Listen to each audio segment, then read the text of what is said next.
আপনারা দেখতে পাচ্ছেন, এখানে দেখতে পাচ্ছেন নলবাড়ি। এই যে কুড়াটা, এই কুড়াতে এত মানুষ জমি আছে। এই কুড়াতে যে দেখতে পাচ্ছেন যে আজান দিচ্ছে, কুড়ার মাঝে গিয়ে পানির উপরে কিংবা একটা বাহনে থেকে সে তারা আজান দিচ্ছে, একটা মানুষ আজান দিচ্ছে। এবং সেইখানে আজকে একটা ভয়াবহ দুর্ঘটনা হয়ে গেছে। সেই দুর্ঘটনার জন্য আমি আপনাদেরকে বলতে চাচ্ছি, দেখতে পাচ্ছেন আপনারা এই যে কুড়াটা, এই কুড়াটা হলো নলবাড়ির কুড়া। এই নলবাড়ি পশ্চিম গারো পাহাড় জেলার নলবাড়ির যে গাঁও আছে, সেই নলবাড়ি গাঁওয়ের যে একটা কুড়া আছে, সেই কুড়াতে আজকে বাবা আর মেয়ে গা ধুতে গিয়ে এই কুড়াতে মেয়েটা ঝাঁপ দেয় বা মেয়েটা গা ধুতে যায়, এবং গা ধোয়ার পর মেয়েটা যখন পানিতে ডুব দেয়, সে আসলে মেয়েটা কি গরমের কারণে ডুব দিয়েছে, বেশি তাকে গরম লেগেছে, না গা ধোয়ার প্রয়োজন হয়েছিল সেই জন্যই গা ধুতে যায়। অন্য মানুষের কাছে জানা গিয়েছে যে সেই কুড়াতে কিছু মানুষ গা ধোয় এবং তারাও গা ধুয়েছিল আগে।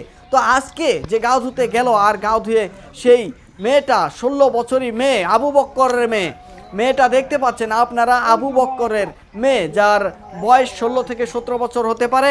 এবং এই 16-17 বছরই একটা মেয়ে পানির তলে পড়ে আজকে মারা গেল। এবং পানির তলে আজকে এখন দেখতে পাচ্ছেন দুপুর 11:30 বা 12টার সময় মেয়েটা পানিতে পড়েছে।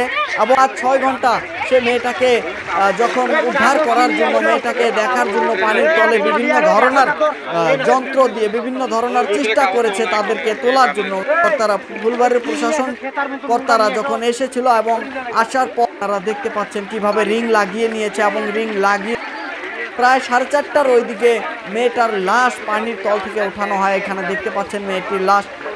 এখানে আজকে একটা ভয়াবহ দুর্ঘটনা। এবং সবাইকে আরও এটা এখানে দেখতে পাচ্ছেন যে গরমের দিন, এবং এই গরমের দিনে কিছু মানুষ হয়তো ভেবে তারা আসলে পানিতে গিয়ে হয়তো বেশিক্ষণ যদি ডুবিয়ে থাকতে চায়, সেটাও কিন্তু আসলে একটা বড় ব্যাপার। পানিতে ডুবিয়ে থাকতে গিয়ে যে সে যদি আর উঠে আসতে না পারে, তো সেটাও একটা সমস্যা। এগুলো ভাবা চিন্তা করা দরকার, কারণ গরম যেভাবে পড়েছে এবং এই গরমে মানুষ কোথায় গা ধুতে যাচ্ছে, শুধু নদী বা পুকুরিতে এই ধরনের যে পানিতে যারা ঠান্ডা পেতে পারে এই ধরনের আশা নিয়ে গা ধুতে যদি যায়, তাহলে তাদেরকে খুব সাবধানে গা ধুতে যেতে হবে। এবং যে আজকে 16 বছরই একটা মেয়ের মৃত্যু হলো, তো সেখানের মানুষের কাছ থেকে জানা গিয়েছে যে মেয়েটা একটু অ্যাবনর্মাল ছিল, এবং সেই জন্যই মেয়েটা হয়তো পানিতে পড়ে গেছে। এছাড়া হয়তো মেয়েটা সাঁতার জানে না, যার জন্য মেয়েটা পানিতে আজকে তাকে জীবন দিতে হলো। আপনারা দেখতে পাচ্ছেন ZI মিডিয়া নেটওয়ার্ক, এবং আমাদের খবরটা ভালো লাগলে খবরটা শেয়ার করবেন। Thank you.